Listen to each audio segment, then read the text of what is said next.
안녕하세요. 챕터 2 1차원에서의 운동 네 번째 시간입니다.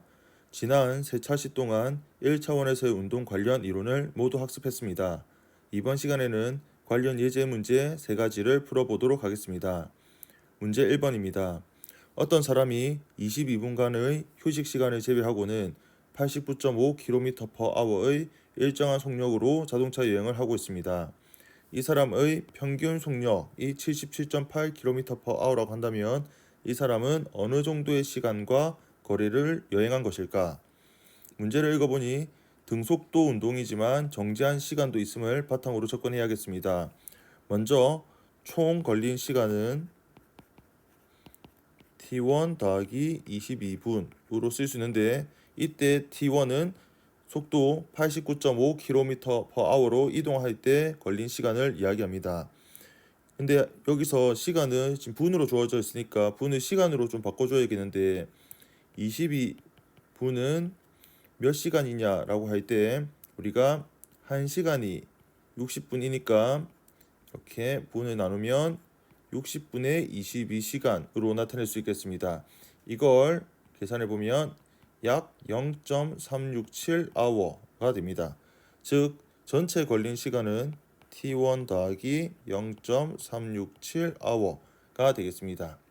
따라서 총 이동 거리는 문제에서 휴식 시간 제외하고는 89.5km/h라고 했고 평균 속력이 77.8km/h라고 했으니까 총 이동한 거리 S는 89.5km/h에 곱하기 T1을 해서 구할 수도 있고 또는 77.8km/h의 시간은 T1 더하기 0.367h를 넣어서 계산할 수도 있습니다. 즉, 이 두 식이 같음을 알 수 있습니다. 이 두 식을 풀면 풀이 과정 조금 생략하겠습니다. 풀면 T1은 약 2.44h가 나오게 됩니다. 따라서 문제에서 요구한 전체 걸린 시간은 2.44에서 0.367을 더한 약 2.81시간이 정답이 되겠고 문제에서 요구했던 전체 이동 거리 같은 경우는 풀이가 두 가지가 있겠지만 77.8km/h에 2.81h를 곱하면 약 총 이동한 거리는 219km임을 알 수 있습니다. 네, 문제 2번입니다. 등가속도 운동을 하는 물체가 플러스 x 방향으로 12.0cm/s의 속도로 움직일 때 물체의 x좌표는 3cm였습니다. 2초 후 물체의 x좌표가 마이너스 5cm라고 한다면 물체의 가속도 a는 얼마인가를 묻는 문제입니다. 이 문제는 초기 위치 그리고 초기 시간 그리고 특정 시간 후, 즉 초기 시간이 0초라고 한다면 2초 후라고 했으니까 이런 특정 시간을 주고 그 다음에 특정 시간 이후에 위치를 주면서 가속도를 묻는 문제입니다. 즉 우리가 배웠던 등가속도 공식 중에 두 번째 공식을 활용할 수 있겠다는 생각이 듭니다. 두 번째 공식은 나중 위치는 처음 위치 더하기 VIT 더하기 2분의 1 AT 제곱에서 문제에서 주어지기를 나중 위치는 마이너스 5라고 주어져 있고 처음 위치는 플러스 3이라고 주어 있고 처음 위치는 12라고 주어져 있고 일단 걸린 시간은 2초라고 되어 있습니다. 즉 문제에서 요구한 가속도 빼고는 전부 다 값이 주어진 상황이라고 볼 수 있겠습니다. 따라서 이 방정식을 통해서 가속도를 계산해 보면 마이너스 16.0cm/s 제곱임을 알 수 있습니다. 문제 3번입니다. 높이가 3.65m인 성벽의 밑바닥에 있는 침입자가 지표면 1.55m 높이에서 7.40m/s의 속력으로 연직 위로 돌멩이를 던졌습니다. 첫 번째, 돌멩이가 성벽의 꼭대기에 도달할까? 두 번째, 도달한다면 그때 속력은 얼마인가? 그렇지 않다면 도달하기 위한 처음 속력은 얼마이어야 하는가입니다. 이 문제는 등가속도 운동으로 풀 수 있는 문제입니다. 먼저 1번과 2번은 등가속도 운동 공식 중 시간은 소거된 세 번째 공식으로 접근하면 수월하겠습니다. 왜냐하면 꼭대기에 도달하는 데 걸리는 시간은 필요 없고 성벽의 꼭대기에 도달한다는 것은 변이와 그 순간의 속도로 판단할 수 있기 때문입니다. 따라서 세 번째 공식인 EAS는 VF제곱 마이너스 VI의 제곱으로 나타낼 수 있는데, 이때 우리가 윗방향을 플러스라는 부호로 잡는다고 가정한다면 가속도는 마이너스 G로 음수를 붙여야 되고 마이너스 G라는 일정한 등가속도 운동을 하는 겁니다. 그렇게 되면 문제에서 주어진 숫자를 활용해 보면 델타 S는 변위를 말하는 건데 이건 Y축이니까 Y로 나타내면 YF-YI로 쓸 수 있게 되고, 문제에서 꼭대기에 도달할까를 물어보니까 꼭대기에서의 Y좌표를 3.65로 쓰고 처음 높이를 1.55로 쓸 수 있겠습니다.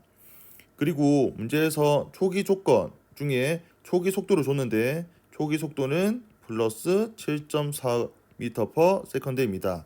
따라서 이것들을 여기 방정식에 대입해서 정리해 보면 나중 속력은 약 3.69m/s가 나옵니다. 이는 공학용 계산기를 활용하면 쉽게 구할 수 있을 겁니다.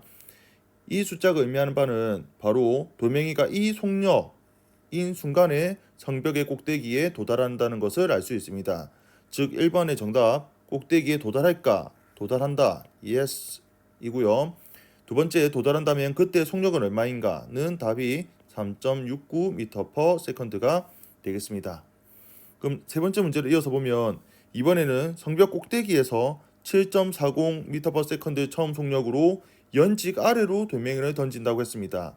이때는 속도를 쓴다고 하면 그때 속도는 마이너스 7.40m/s를 쓸 수 있겠습니다. 왜냐하면 아랫방향이기 때문에 그렇습니다. 그렇게 되면 꼭대기에서 지표면 위 1.55m인 높이를 이동할 때 속력의 변화를 구하라고 되어 있습니다.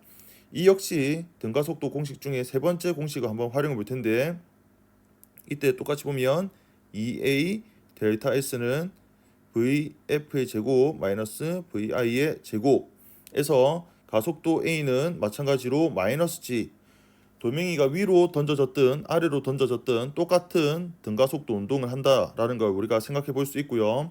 그 다음에 문제에서 VF는 모르고 여기서 VI는 마이너스 7.4를 대입해서 문제를 풀면 됩니다. 그리고 변이 같은 경우는 나중 위치 빼기 처음 위치가 되는데, 이때서는 나중 위치는 1.55m가 되고 처음은 바로 성벽의 꼭대기였으니까 3.65를 빼면 되겠습니다. 이 역시 문제에서 주어진 숫자를 등가 속도 세 번째 공식에 대입을 하게 되면 VF는 정확히는 VF의 제곱은 95.9가 나오는데 이를 VF를 통해서 루트를 넣게 되면 플러스 마이너스 중에 마이너스 9.79m/s가 됩니다. 당연히 아랫방향이니까 부호가 마이너스 부호를 택해야 되겠습니다. 처음 속력은 문제에서 주어진 대로 마이너스 7.4m/s였기 때문에 속력의 변화, 속도의 변화의 크기죠. 그 변화의 크기는 약 2.39m/s임을 알 수 있습니다. 마지막 아래로 던진 돌멩이의 속력 변화는 같은 거리만큼 위로 던진 돌멩이의 속력 변화의 크기와 같은가를 물어보고 있습니다. 앞선 문제에서 살펴봤는데 위로 던진 상황과 아래로 던진 상황을 한번 비교해 보겠습니다. 위로 던진 상황은 처음에 속력이 7.40m/s에서 나중에 도달하는 순간 속력이 3.69m/s라고 했습니다. 즉 이때 속도의 변화량의 크기는 3.71m/s가 됩니다. 조금 전에 아래로 던졌을 때는 초기에 마이너스 7.40m/s에서 나중에는 마이너스 9.79가 되었기 때문에 그 변화량 같은 경우가 약 2.39가 나온다고 했습니다. 따라서 문제에서 물어봤던 위로 던진 돌멩이의 속력 변화와 아래로 던진 돌멩이의 속력 변화는 같은 변이, 정확하게는 같은 변이의 크기를 이동했지만 속력의 변화는 다르다라는 것을 확인할 수 있습니다. 이번 영상으로 챕터 2 1차원에서의 운동을 모두 학습했습니다. 이해가 되지 않거나 궁금한 내용은 무엇이든 남겨주시면 답변하겠습니다. 다음 시간에는 챕터 3 벡터에 대해 살펴보겠습니다. 감사합니다.